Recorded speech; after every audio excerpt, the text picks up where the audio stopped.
자, 오늘은 에스겔 14장 15절에서 20절까지 말씀 묵상합니다. 14장 15절에서 20절까지 말씀 있습니다. 가령 내가 사나운 짐승을 그 땅에 다니게 하여 그 땅을 황폐하게 하여 사람이 그 짐승 때문에 능히 다니지 못하게 한다 하자. 비록 이 세 사람이 거기에 있을지라도 내 삶을 두고 맹세하노니 그들도 자녀는 건지지 못하고 자기만 건지겠고 그 땅은 황폐하리라. 주 여호와의 말씀이니라. 가령 내가 칼에 그 땅에 임하게 하고 명령하기를 가라. 그 땅에 돌아다니라 하고 내가 사람과 짐승을 거기에서 끊는다 하자. 비록 이 세 사람이 거기 있을지라도 너희 삶을 두고 맹세하노니 그들도 자녀는 건지지 못하고 자기만 건지리라. 나 주 여호와의 말이니라. 가령 내가 그 땅에 전염병을 내려 죽임으로 내 분노를 그 위에 쏟아 사람과 짐승을 거기서 끊는다 하자. 비록 노아, 다니엘, 욥이 거기에 있을지라도 너희 삶을 두고 맹세하노니 그들도 자녀는 건지지 못하고 자기의 공의로 자기의 생명만 건지리라. 주 여호와의 말씀이니라. 아멘. 하나님을 경외하는 자녀들이 되도록 교육하라. 불법을 행하는 나라 왕이신 하나님 버리고 사람이 왕이 되어 폐역무도하고 이방인들보다 더 큰 악을 행하면서도 회개하고 들키지 않는 이스라엘 그들의 머리에 하나님이 갚으리라 말씀하십니다. 유다 족속의 죄악이 심히 중대하고 땅에 피가 가득하다. 성읍에 불법이 찼다고 말씀하셔요. 불법을 행하는 나라는 당시 유다 이스라엘입니다. 불법에 가득한 이스라엘 하나님께서 기근으로 심판하실 것이다. 하나님께서 대표적인 의인 세 사람 노아, 다니엘, 욥을 거명하시면서 그들이 거기 있을지라도 자기의 공의로 자기의 생명만 건지게 될 것을 말씀하시네요. 하나님의 속성, 의인과 악인을 함께 심판하시지 않습니다. 하나님께서는 결코 의인과 악인을 함께 심판하실 수 없습니다. 경건의 능력을 부인하며 불법과 죄악된 삶을 회개하지 않고 교만하고 완악한 사람들, 이 시대의 많은 교회와 교인들이 하나님의 심판에 참여하게 될 것입니다. 이어서 15절에 사나운 짐승의 예를 드셨어요. 칼, 기근, 전염병, 그 땅을 황폐하게 할 것이다. 노아, 다니엘, 욥과 같이 하나님께서 인정하신 의인들이 있다 할지라도 그들만 겨우 구원을 받게 될 것이다 라는 말씀을 이어서 계속하시네요. 사나운 짐승으로 인한 심판, 이 심판에 대한 말씀 역시 5장에서 하신 말씀에 대한 반복 확증이죠. 에스겔 5장 7절 이의 말씀 분명히 자세하게 기록하셨어요. 너희를 둘러싸고 있는 이방인들보다 더 악하다. 내 율례를 행하지 않고 내 규례를 지키지 않기 때문에 이방인은 규례대로 행하지 아니하였다. 그러므로 나 주 여호와가 말하노라. 나 곧 내가 너를 치고 이방인의 목전에서 너에게 벌을 내릴 것이다. 너희 모든 가정한 일로 말미암아 내가 전무후무하게 내게 내릴 것이다. 이미 에스겔 5장에 이 말씀을 하셨어요. 아버지가 아들을 잡아먹고 아들이 그 아버지를 잡아먹는 일이 벌어질 것이다. 기근 때문이죠.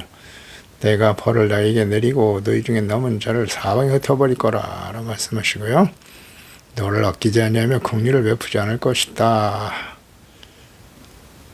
또 미약하게 할 것이라고 말씀하셨고 이어서 전염병, 기근으로 멸망할 것을 말씀하셨네요. 3분의 1은 너희 사방 칼에 엎드릴 것이다. 흩어진다. 계속 강조하셨어요. 이 말씀을 다시 한번 주님께서 본문 말씀에 이어서 강조하고 계시는 것입니다. 내 노와 분과 중한 책망으로 너에게 벌을 내린 즉 너를 둘러싸고 있는 이방인들에게 내가 수치와 조롱거리가 될 것이다. 또 두려움과 경고가 되리라 말씀하시네요. 기근, 독한, 화살, 양식을 끊는다. 사나운 짐승을 너에게 보내고 전염병, 살육이 일어나게 할 것이다. 이 말씀을 하셨는데요.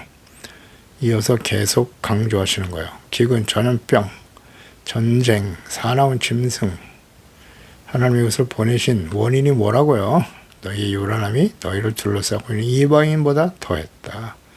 율례를 행하지 아니하면 내 규례를 지키지 아니하고 이방인의 규례대로 행하지 않았기 때문이다. 이방의 규례대로도 하지 않았다는 거죠. 하나님의 법은 물론이고 이방인들이 가지고 있는 규례와 일반적인 도덕 이것이 다 무너졌다는 거예요. 이방인보다 더 심각한 악을 행하고 있었다는 것이죠. 그렇기 때문에 하나님께서 이방인들이 보는 앞에서 벌을 내리실 것이다 라고 말씀하셨네요. 그런데 전무후무하게 내린다 이런 말씀도 하셨고요. 그러니까 하나님의 백성이라 할 수 없는 이방인보다 더 큰 심각한 악을 행하는 자들, 그러니까 하나님과 말씀에 무지하고 하나님을 버리고 우상을 섬기는 자들의 하나님의 자녀들의 특성이에요. 하나님의 백성들이 이와 같이 폐역무도합니다. 그러니까 마지막 심판이 임박한 시대의 하나님의 백성, 자녀들의 특성이 이와 같다. 오늘날 이 시대는 어떠할까요? 더 심각하겠죠. 예수님의 재림과 이제 마지막 심판이기 때문에 더욱 엄중합니다. 그러나 그 하나님의 백성들, 자녀들의 부패와 타락의 모습은 같을 것이다. 더 심각하다고 봐야죠. 그래서 이 시대를 잘 분별할 줄 알아야 돼요. 하나님 앞에서, 말씀 앞에서 자신의 모습이 어떠한가를 부지런히 살피고 회개하고 돌이킬 수 있는 기회를 놓치면 안 됩니다. 비록 이 세 사람이 거기 있을지라도 나의 삶을 두고 맹세한다. 하나님 맹세하셨네요. 그들도 자녀는 건지지 못하고 자기만 건지겠고 땅은 황폐해질 것이다. 두려운 말씀이죠. 노아 시대에는 모든 사람들이 다 악했죠. 그래서 홍수로 심판을 받아 죽었을 때 의인인 노아와 그의 가족들은 살아남았어요. 근데 장차 이스라엘에게 임하게 될 바벨론에 의해서 멸망을 당할 때는 의인인 부모만 구원을 받고 패역한 자녀 가족들은 멸망의 길을 가게 될 것이다 라는 말씀이죠. 그러니까 악인에 대한 철저한 하나님의 공의의 심판이 실행된다는 것입니다. 그러니까 노아의 때는 노아와 그의 가족들을 통해서 새 인류의 시작을 계획하셨기 때문에 그의 자녀들을 살려두셨죠. 근데 왕이신 하나님을 버리고 사람이 왕이 되어 다스리는 왕정시대를 마감하는 유다의 마지막 심판 때는 오직 의인들만이 살아남게 될 것이다 라고 말씀하십니다. 그러니까 사실 왕정시대를 돌이켜보면 북이스라엘은 하나님을 경외하는 왕이 한 사람도 없었죠. 여로보암, 금송아지 우상으로 시작한 북이스라엘. 그나마 유다는 다윗 이후에 성군이라고 불리우는 세 사람이 있었습니다. 여호사밧, 히스기야, 요시야죠. 의로운 하나님을 경외하는 자들이었습니다. 그러나 그들의 공통점은 무엇이냐면 자녀들이 모두 패역한 자녀들이었다는 거예요. 여호사밧, 아합의 딸 아달랴를 며느리로 맞아들여서 여호람이 우상숭배자가 되었죠. 그런데 하나님을 경외하는 여호사밧이 그 우상숭배자인 여호람에게 왕위를 물려주었다는 거예요. 그로 인해서 아달랴로 말미암아 멸문취하를 당하게 됐죠. 히스기야 아들 므낫세는 유다의 가장 악한 우상숭배자였고요. 요시 아들들 아하스, 여호야김, 시드기야는 끝까지 회개하지 않았어요.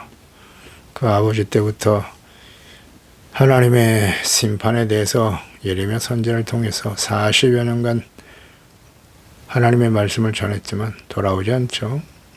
거짓 선지자들에 의해서 위협을 받아 우상숭배에 깊이 빠져 있었고 돌이키지 못함으로써 결국 바벨론에서 멸망의 길을 가게 됩니다.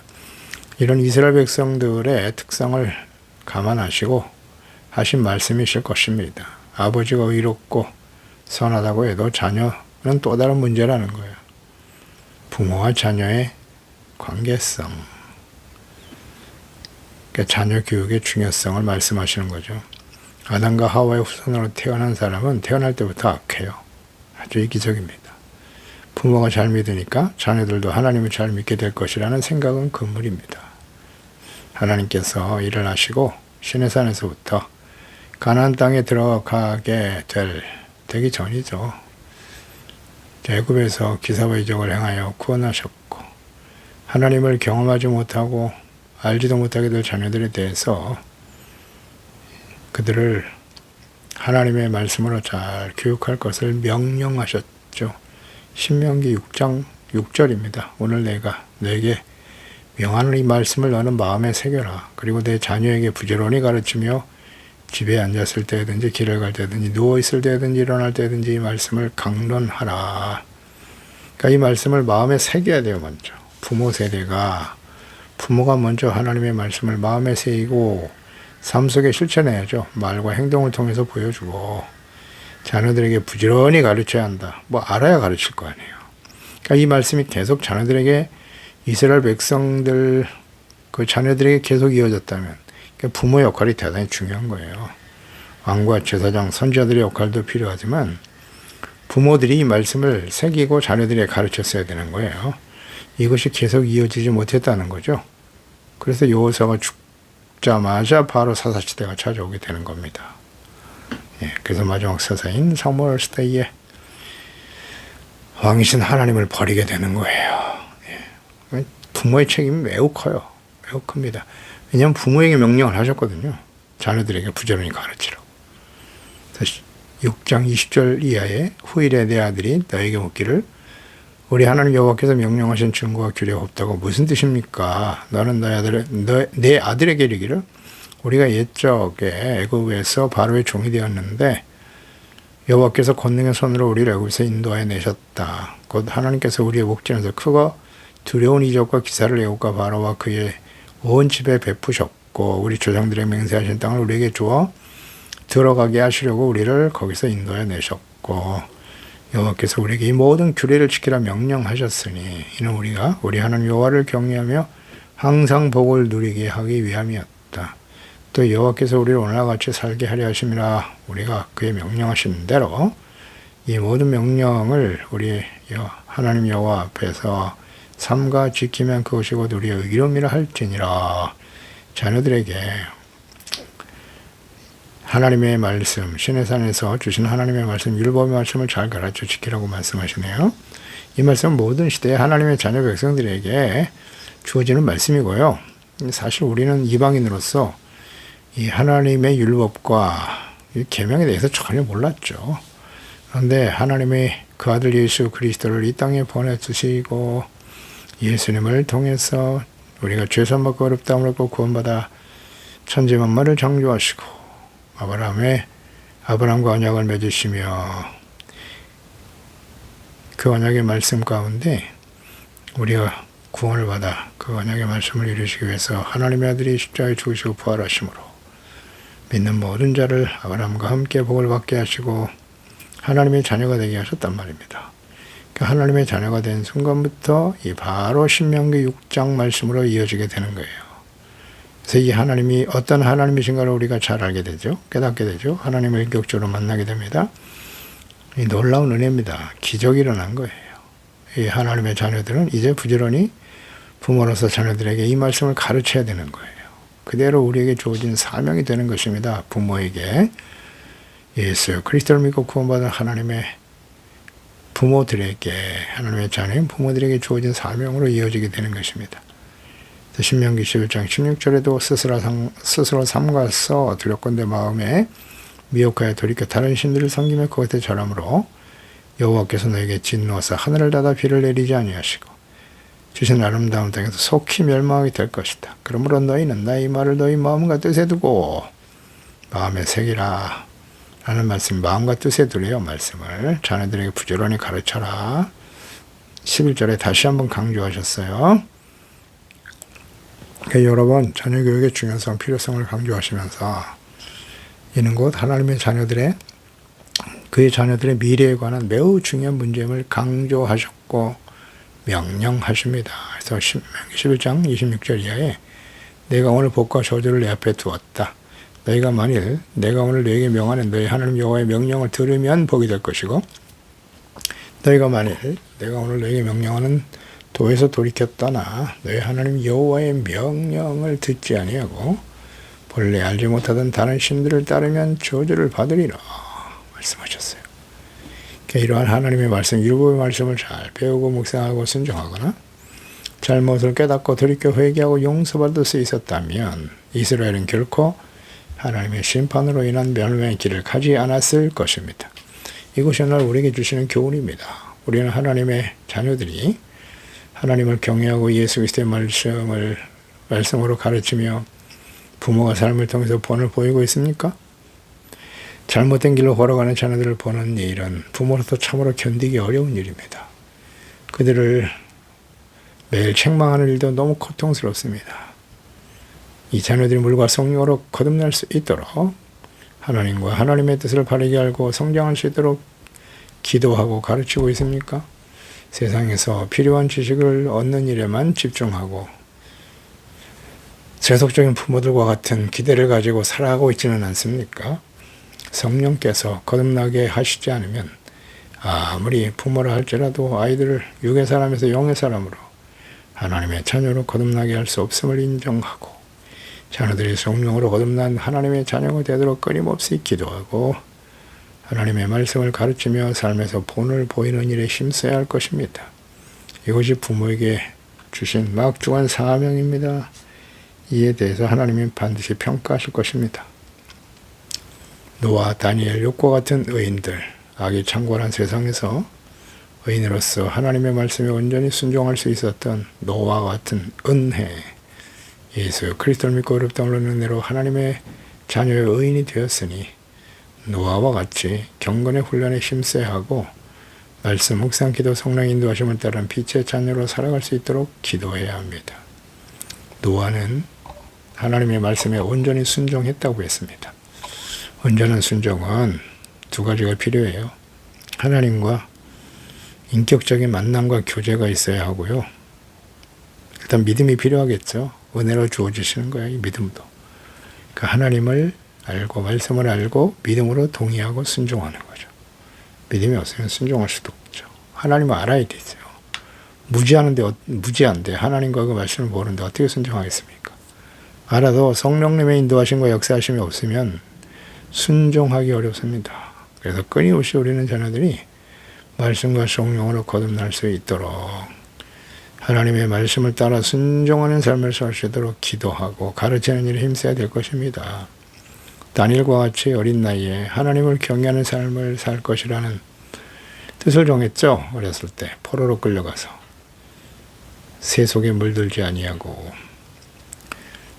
하나님이 부정하다고 한 고기와 포도주를 마시지 않을 것이다. 놀라운 선포죠. 그들과 함께 시키는 대로 따르기만 했으면 성공과 출세가 보장된 그런 기회였지만 단호히 뜻을 세우고 하나님을 경외할 것을 위해서 목숨을 걸었어요. 다니엘과 친구들. 참 대단합니다. 하나님이 그들을 주목하셨어요. 그래서 다니엘과 같이 그 친구들과 같이 하나님을 경외할 뜻을 정하고 목숨 걸고 하나님을 믿고 그 말씀에 순종할 수 있었던 그들이, 특히 다니엘은 이방 왕에게도 신임으로도 총리가 되죠. 하나님이 준 지혜와 총명 때문이죠. 그리고 마지막 순간까지 총리가 되고 높은 자리에 올라갔어요. 그런데 부패하지 않죠. 부패하지 않아요. 하나님이 인정한 다니엘이에요. 완벽한 사람입니다. 요셉도 그랬고 다니엘도 그랬고, 사람이 부와 권력의 자리에서 부패하지 않을 수 있다는 것은 정말 대단한 겁니다. 하나님이 인정한 다윗도 흔들렸죠. 부패하고 타락했고 뭐 솔로몬은 말할 것도 없고요. 부패하고 타락으로 인생을 마감하고 말았는데 요셉도 그랬고 다니엘도 부패하지 않습니다. 목숨 걸고 하나님 앞에 기도하고 간구하지 않습니까? 그 하나님을 경외하며 기도했던 다니엘, 비록 사자굴 속에 던져지지만 모함을 받고 죽음의 자리에 떨어져도 하나님께서 그를 살려내서 이방인 왕이 다스리는 그 시대에 하나님의 영광을 나타냈던 사람이죠. 정말 우리 자녀들이 노아와 다니엘과 같은 믿음의 사람이 될 수 있다면, 그러기 위해서는 우리가 본을 보여야 되겠죠. 부모로서 이와 같은 은혜가 임할 수 있도록 예수 그리스도 안에서 하나님의 성령 인도하심을 따라 진리의 말씀을 쫓아 살아갈 수 있도록 성령 안에서 가능해요. 성령 안에서, 말씀 안에서, 그리스도 안에서 우리 자녀들이 또 우리 가족들에게 이와 같은 은혜가 임할 수 있도록 우리는 간절히 기도하고 깨어있는 사람들이 되어야 할 것입니다. 되었습니다. 하나님 아버지, 하나님께서 하나님의 언약의 백성들이 부패하고 타락하고 이방인들보다 더 큰 악을 행하는 모습을 보시고 선지자들을 끊임없이 보내며 책망하시고 회개하고 돌아와 용서받을 것을 정말 오랜 시간 동안 참고 기다리셨지만 끝내 돌이키지 않네요. 그래서 하나님 말씀하십니다. 심판에 대해서 칼, 기근, 전염병, 사나운 짐승도 보내실 것이다 하셨고요. 그래서 이제 하나님의 심판을 작정하시고 실행할 때는 긍휼이 없는 심판이 된다 하셨습니다. 그런 심판이 실행될 때는 노아, 다니엘, 욥과 같은 하나님 인정하시는 의인, 사실 완벽한 의인으로 살았던 그들일지라도 자기 자신만 생명을 얻고 자녀들도 구원받지 못할 것이다 라는 말씀하시네요. 우리가 부모로서 자녀들이 그 멸망의 길을 가는 일을 보고 있을 수는 없습니다. 자녀들이 멸망을 당하고 불행한 미래를 맞이하기를 원하는 부모는 아무도 없습니다. 우리가 먼저 믿은 하나님의 자녀로서 우리 자녀들은 어떠한 기대를 가지고 살아가고 있나요? 그저 세상에서 출세하고 부와 세속적인 영화를 누리며 살아가는 것이 부모로서 자녀들에 대한 기대일까요? 그럴 수는 없습니다. 주여 기도합니다. 우리 소중한 자녀들이 하나님의 말씀과 성령으로 거듭나게 하시고 하나님을 경외하고 하나님과 인격적인 계좌 만남을 통해서 그들이 하나님을 또 주의 말씀을 알아 믿고 순종하고 의롭고 거룩하고 진실된 하나님의 자녀로 살아갈 수 있도록 성령께서 감동하시고 역사해 주시옵소서. 주여 이 말씀을 듣고 있는 우리 소중한 하나님의 자녀들만큼이라도 근신하고 깨어있게 도와주시옵소서. 하나님께 돌아올 수 있는 그리스도 예수 안에서 성령 안에서 진리의 말씀을 따라 의롭고 거룩하고 흠이 없는 온전한 하나님의 자녀들로 세워질 수 있게 도와주시옵소서. 예수님의 이름으로 기도드리옵나이다. 아멘.